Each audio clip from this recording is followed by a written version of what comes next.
At an economics forum in Racine on Monday, lawmakers presented two different approaches for job creation. For Democrats, the answer is raise taxes.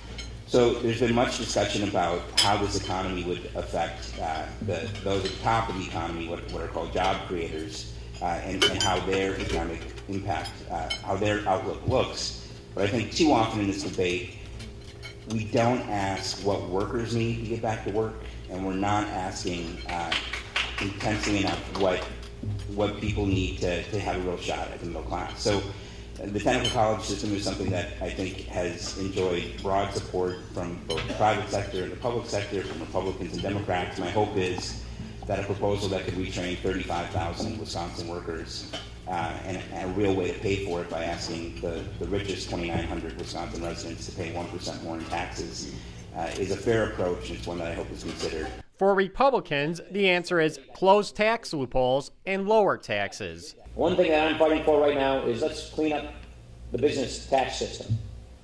We have so many loopholes, so much Washington picking winners and losers that it makes everybody else's taxes that much higher. So let's get rid of that stuff so we can lower everybody's tax rates. That's an area where I'd like to think we have a shot at bipartisan support.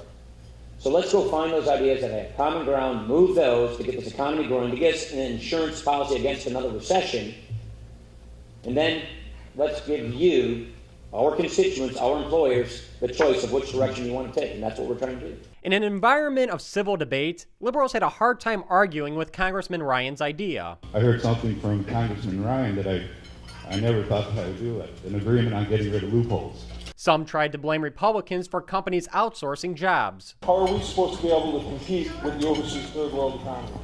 Okay. Ryan had an answer for that. So what are we doing to make us more competitive with the third world and other countries? Well, I'll tell you what. The average tax rate in other nations of their businesses is 25%. Ours is 35%.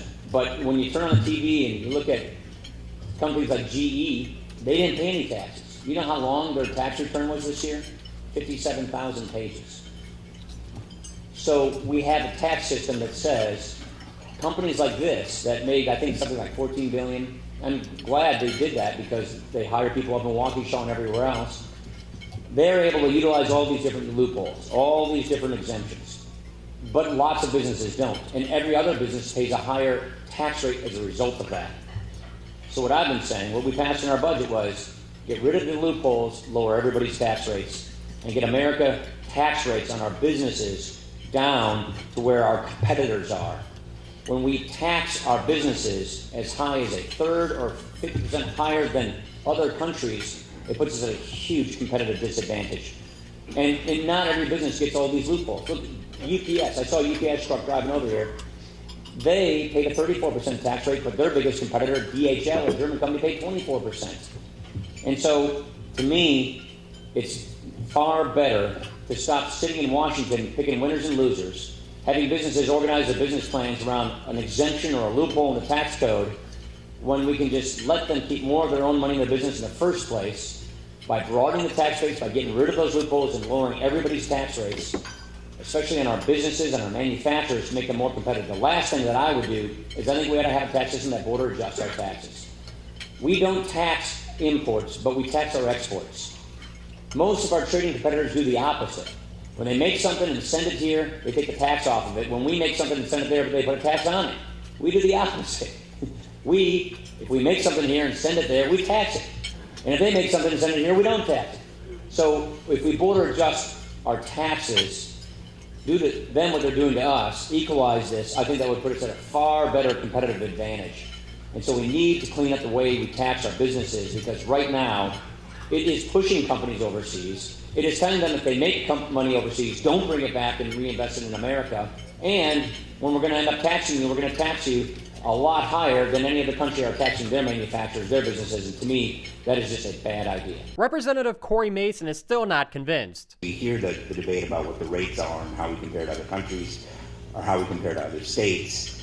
And I think it can be misleading in terms of what we can do. I think closing loopholes so you've got more transparency and a rate that actually reflects what people are actually paying in terms of incidents makes sense. But if we're doing it in such a way, what we're doing is just decimating the tax base We're going to continue to see big fights about funding our schools, funding our technical colleges, funding our universities, which took billions of dollars worth of cuts in the last state budget. So that's the tension. And the other thing that I would say is, I don't want America to be India.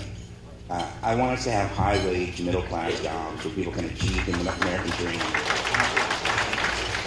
and send their kids to college and have a real shot at being in the middle class. So I think we can take the low road and try to compete with China and India on their terms, or we can invest in education and skilled wage jobs and university systems that are generating the graduates that are coming up with the next big idea. For the MacIver Institute, I'm Bill Osmolsky.